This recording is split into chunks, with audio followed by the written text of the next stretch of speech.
एक बहुत अमीर आदमी ने एक भिखारी से पूछा, तुम तो इतने हट्टे कट्टे हो फिर भी भीख क्यों मांग रहे हो?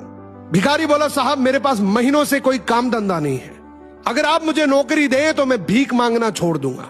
अमीर बोला, मैं नौकरी तो नहीं दे सकता, लेकिन तुम मेरे बिजनेस पार्टनर बन सकते हो।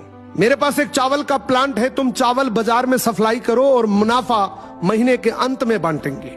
भिखारी ने कहा, लेकिन कैसे बांटेंगे? क्या मैं 20% लूंगा और आप 80%?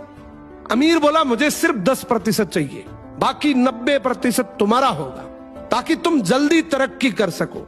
भिखारी ने जोरों से काम शुरू कर दिया। उम्दा चावल और सस्ते दामों से उसकी बिक्री बहुत बढ़ गई और उसे खूब मुनाफा हुआ।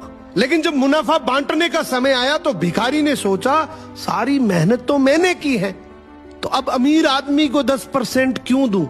अगले दिन अमीर आदमी आया और जब हिस्सा मांगा तो भिखारी ने बहाना करते हुए कहा कि साहब मुझे तो बहुत नुकसान हुआ है, मुझे जितना मुनाफा हुआ है उतना तो कर चुकाना है, तो इस हिसाब से मुझे कोई मुनाफा नहीं हुआ, तो आप इसके हकदार नहीं हैं। अमीर आदमी ने कुछ नहीं बोला और वहां से चला गया।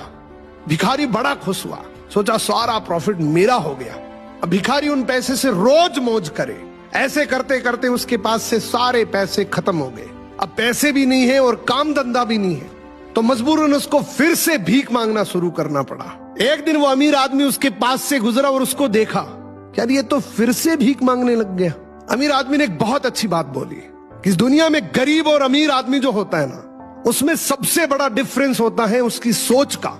एक रिच माइंडसेट हमेशा ये सोचता है कि मुझे भी प्रॉफिट हो जाए और मेरे साथ जो काम कर रहे हैं उनको भी प्रॉफिट हो जाए, लेकिन एक पुअर माइंडसेट हमेशा ये सोचता है कि जो भी प्रॉफिट हो सिर्फ मुझे ही हो।